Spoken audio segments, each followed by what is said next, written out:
채식주의자. 나는 더 이상 짐승이 되지 않기로 했다.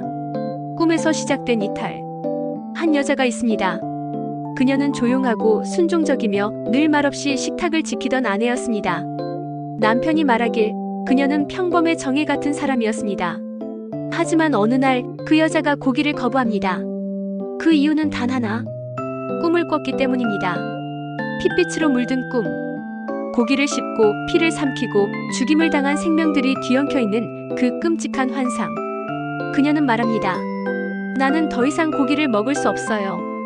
먹는 게 누군가를 죽이는 것 같아서요. 이 작은 결심은 그녀의 삶뿐 아니라 주변 사람들의 삶까지도 완전히 흔들기 시작합니다. 일부. 가족의 폭력. 처음엔 단순한 식습관의 변화처럼 보였습니다. 하지만 가족은 그녀의 변화를 이해하지 못합니다. 남편은 부끄러워하고 부모는 분노합니다. 결국 그녀는 강제로 고기를 먹이는 가족의 식탁 폭력 앞에 쓰러지고 맙니다. 그 장면은 너무도 충격적입니다. 딸을 다시 정상으로 돌려놓기 위해 아버지는 주먹을 휘두릅니다. 형제는 억지로 그녀의 입에 고기를 넣으려 합니다. 그녀는 결국 바닥에 쓰러져 정신을 잃고 병원에 실려갑니다. 이것은 단순히 채식을 거부한 여자의 이야기가 아닙니다. 자신의 신념을 지키려 한 인간이 가족이라는 이름 아래 짓밟히는 이야기입니다. 정상이라는 이름으로 얼마나 많은 폭력이 정당화되고 있었던 걸까요? 2부. 꽃이 된 여자, 욕망이 된 남자. 두 번째 이야기는 그녀의 형부, 즉 언니의 남편의 시선에서 펼쳐집니다. 그는 영상예술가로 평범한 일상에 숨어있는 욕망과 금기를 탐하는 인물입니다. 그리고 어느 날 그는 처제의 등에 희미하게 남아있는 몽고 반점을 보게 됩니다. 그 순간 그는 욕망에 사로잡힙니다. 이 여자가 더 이상 인간이 아닌 식물로 변해가고 있다는 사실에 매혹됩니다. 그녀는 더는 인간처럼 살고 싶어 하지 않습니다. 말을 줄이고 햇빛을 찾고 식물처럼 존재하고 싶어 합니다.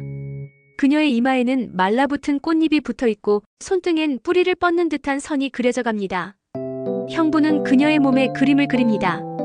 벌거벗은 그녀의 몸 위에 꽃잎을 그리고 넝쿨을 휘감으며 식물이 된 여인을 창조합니다. 그리고 그것을 촬영합니다.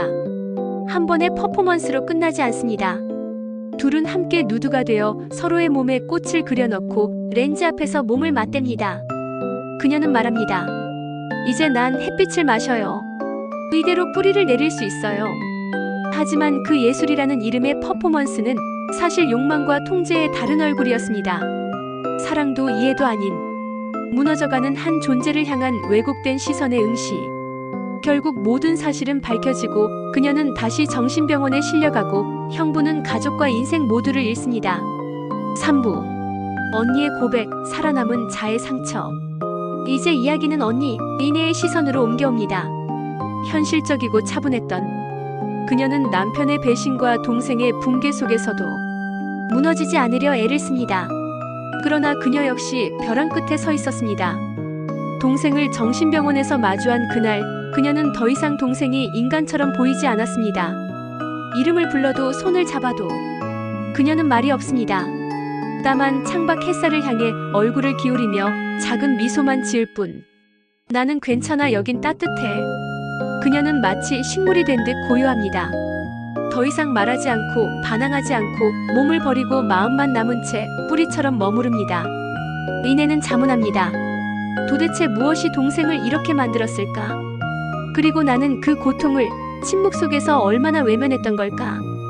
침묵은 말보다 더 큰 절규다. 채식주의자는 말합니다. 우리가 정상이라 부르는 세계가 얼마나 폭력적인지를, 우리가 가족이라는 이름 아래 얼마나 많은 자유를 빼앗는지를, 우리가 사랑이라 믿는 것들이 사실은 얼마나 많은 침묵을 강요하는지를. 주인공 영애는 고기를 거부하며 인간의 잔혹함을 끊으려 했고 몸을 버리고 식물처럼 살아가려 했으며 말을 잃은 대신 햇빛을 품고 조용히 존재하려 했습니다. 그녀의 선택은 단지 채식이 아니었습니다. 그건 인간으로부터의 탈출이자 존재 그 자체에 대한 저항이었습니다. 채식주의자는 우리에게 이렇게 묻습니다. 당신은 진정으로 당신 자신으로 살고 있나요? 아니면 타인이 만든 틀 속에서 조용히 스스로를 죽이고 있는 건 아닌가요? 말하지 못한 것, 말하지 않은 것, 그리고 결국 말하지 않기로 선택한 것.